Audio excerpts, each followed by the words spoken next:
Yo, what up? It's your boy Ron P in the building. Appreciate y'all tuning in. Got a special guest in the building with me. Y'all give it up. Y'all might remember her. Hi, it's me It's again. Kristen. Yeah. How goes it? Pretty good. Pretty good. My hustle has been strong lately. Yeah, that's what it's about. Gotta keep hustling. Gotta keep grinding. This video is something different though. Normally I'm here to entertain, but today we here to teach. Yes, we can do a little bit of both. I actually, right. Okay. But I'm not doing no teaching today. I'm actually a student today. I'm learning. She gonna teach us some things today. What you teaching us today? I am teaching you about how to monetize your Facebook and to do well at it. And do well at it. So I'm gonna let her take the lead because I don't even know where to start. This is something I actually been wanting to look into, but just I don't be having the time. So it's good that you was able to bring your skills here to the show. I think a lot of people who aren't monetizing right now should be.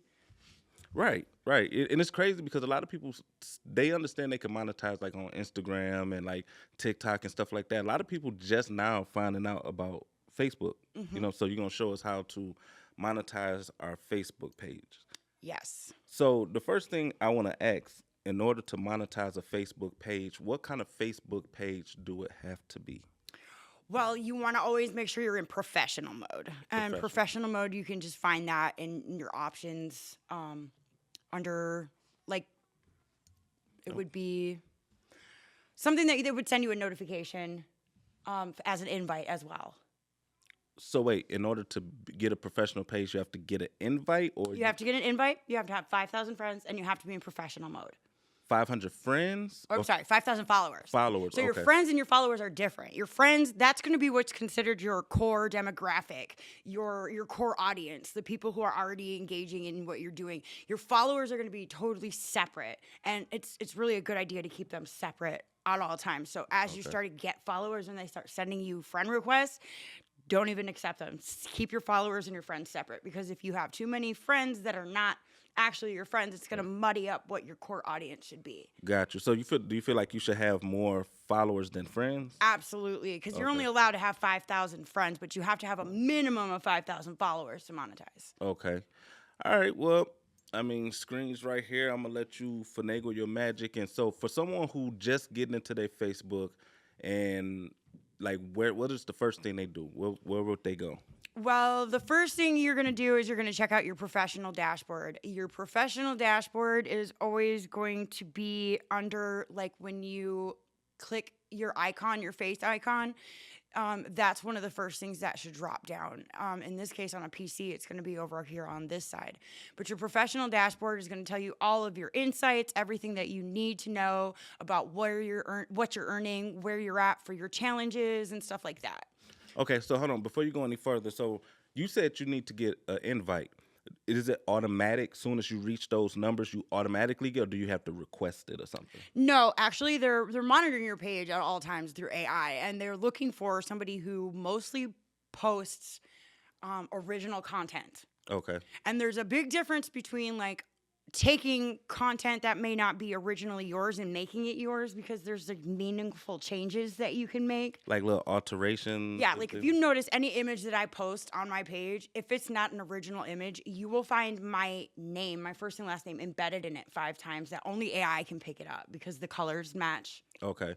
So when you say original content, that means like a photo that you took. Like, yeah, that I took or whatever. How would they detect if I took that picture? Or like if I stole a picture off of your page and I reposted it? They're actually using AI to, just like Google Images, they're Google searching, or they're image searching the images. Where did it come from first? Oh, yeah. Okay. So if you are posting an image that has been considered original content for somebody else, and you don't make a meaningful change to it, and a meaningful change means you have to put music over it or add text to it, something that could potentially change the meaning of the image itself. Okay, even like color saturations and things like that? Yeah, in fact, something as simple as just using one of the preset Facebook filters that comes whenever you edit a photo through Facebook, that could sometimes count as meaningful change. Like, I like to crank the saturation up. Okay, see, that's cool, but at the same time, it's kind of like you could really come up off somebody if Yes. you just sit back and watch who posted and be like, okay, and make changes to it. It's not so much my images that people are taking, my straight statuses. They will not change a word about it. They will just copy and paste it as their own. So that's why I understand. Like, if it's okay, if it's a quote and you genuinely made this up yourself, how would AI be able to detect that? Like, See, now we're going into the technology part that I even, you'd have to understand more how the AI works. okay, That part is not clear to me. I know that you will not make as much off of something that's not your original content, even if you're making money off it. So somebody could but you could steal still my make something. status, but it's still in Facebook's log. Mine was the first one to post. So Okay. they'll know that originally came from me. And they're running that against all the other texts, on the internet. Does anything match up with this exactly? And then they'll determine from there whether it's your original content or if you've made meaningful enough change to it. Got you. Can you dispute like You things can. like that? It's not like an easy thing to do. You actually have to go. There's a new app. There's the Meta Business Suite, and then there's a Creators Lounger or all this stuff. There's different places where you can go to dispute different things. If you have a page like I have the Stoner Chick Inc., which is not a professional page. It's actually like a Like more personal type? kind of. It's Stoner Chick Inc. is a business. It's not actually a business page. It's one of the pages like that you would make aside from your own. Okay. So I have like 77,000 followers on that one. And however, I don't post original content on that. It's all memes and stuff like that and pictures of other people. So I only have the option to make tips off of that page, Got you. which is stars.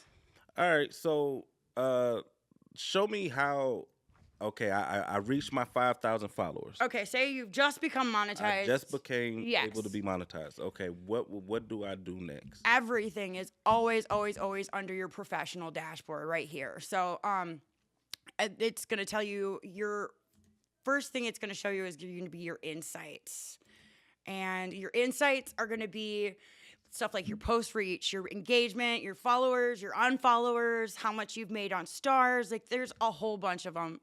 And they all mean different things. You have to learn how to read them. Right, because you said stars. Stars Okay, are so- like Facebook's way of tipping you. It's completely separate from the bonuses and stuff. It's like if somebody wants to tip you a star on a post that they really like, or they have challenges when you're monetized that you have to complete every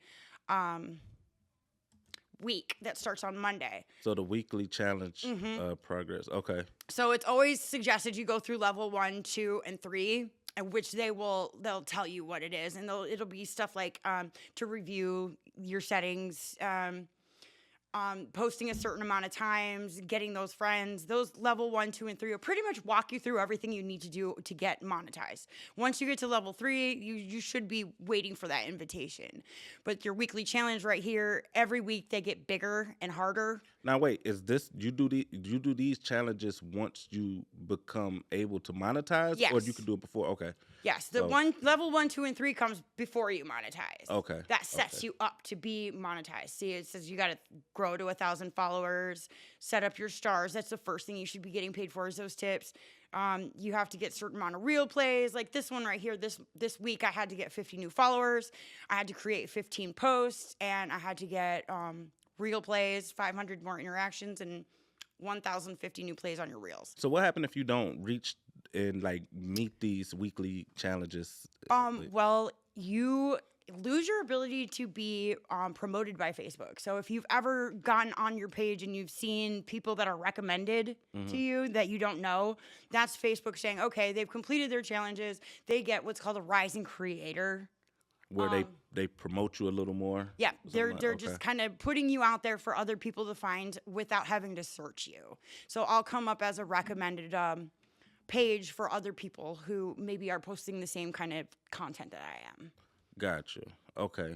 So you always want to do your weekly challenge. That should be the first thing that you try to do. And it comes out on Mondays. You'll notice on Mondays, a lot of us content creators and influencers, we will post nonstop on Mondays. And that's because we're trying to get those 15, 20 posts that they want us to get. Okay. Now, for people to give stars, because I know it's probably different than TikTok. Like, so for people to give stars on Facebook, do they have to like actually purchase? Yes. Okay. And So they make it really easy for you. So like if you go, we'll go to my page. If you go to my page and find one of my posts, there'll be a little header underneath. Let's find one. Mostly images. See, it's not coming up here, but there usually be a little, like on mobile, it'll say like to send stars to so and so. Click here, it'll take you to the shop. You can buy them for like as low as 99 cents to $2.99. They give you a pretty good deal on them, and their worth to you on Facebook is about a penny a star. okay. So I mean, So wait. So if somebody sent me 100 stars, that's that's a only a dollar. dollar. Okay. Yeah. And when your challenges come up, they're going to have you try. There's 3 different challenges that they do. There is the challenge for stars, there's the challenge for subscriptions, and then there's the regular challenge. Let's see if I can find the other ones. The other one, like the stars ones, they want you to get 100 stars on something. They want you to check your insights. And then the subscription one, which is another way to make money on Facebook through subscriptions, they want you to post subscription-only content. So you have subscribers, they're going to pay, 99 cents, $1.99 to subscribe to you, and you post content that only they can see. And you do that through, once you post, it's up in your options before you actually post it. It'll say, like, when you post your privacy, it's going to be there. It'll say subscribers only. So instead that of way saying, you could just cut out the okay. Yep. Cool. So subscribers can still see your content on your page regularly, but they're also going to see what you put exclusively on for them. That has been the most challenging way of making money on Facebook that I've come across so far, because when do you take away from the content that's people are being entertained from on your page and make that exclusive for people who are paying when there's not a lot of people paying? Right. So that has been something I've thought about, maybe just switching my lives over to that original content. Because I know YouTube do something like that where they have like, okay, you have your YouTube account where you could monetize, and then you have subscriptions where people can get exclusive content or things like that. Okay. And then if you're like me and you just say like the craziest things on Facebook, like where do you decide what's going to be, exclusive content and what's not? Right. So let me ask you. So if I post a song and it's my song and I own all my rights to it, can you like how do I finagle that? That now, if you're an artist and you're trying to monetize, you have to go through a completely different process to monetize off your music. Okay. You actually have to go to a thing called Rights Manager. Let's see if I can pull it up for you guys. I just went through this with Astray. He monetized, and he has to run all of his. So say you have music and it's got a copyright on it. Right. Once you put it on Facebook, that copyright pretty much becomes null and void as far as monetizing. You have to have a separate copyright through Facebook Rights Manager in order to monetize off your music, or else you have no control over what happens to it once it goes viral. Right. So you would have to have, would that be for every time I upload, I would have to do this same process? Or would it, once I have a rights manager for Facebook, I'm pretty covered with?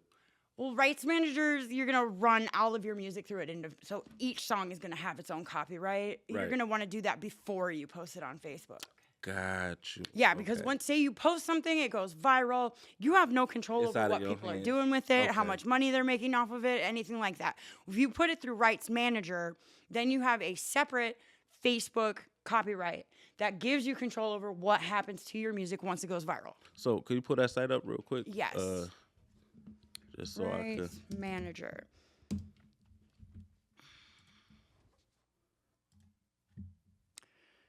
So the Rights Manager pretty much helps people protect their music once it's on.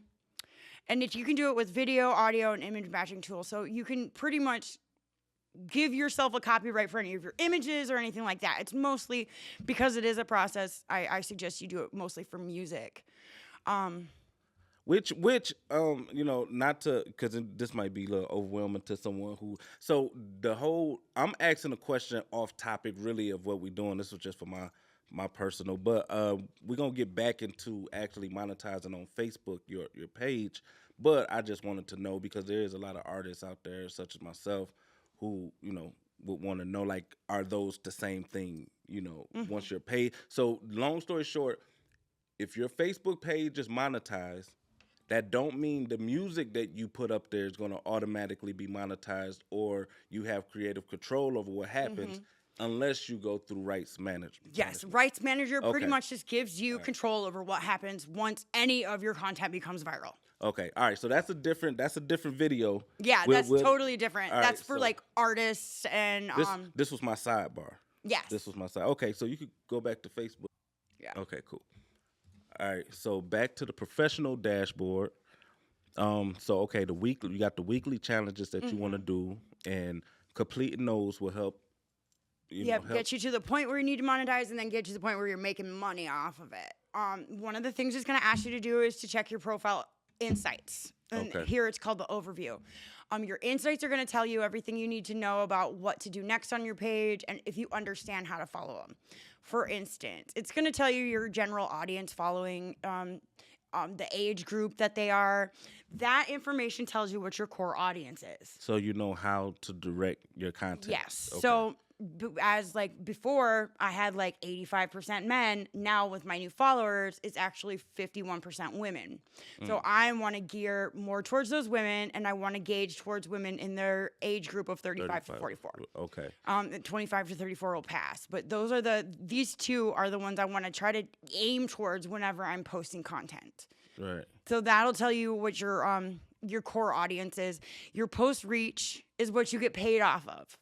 Not so much your engagement, but your reach. So what is post reach exactly? Okay.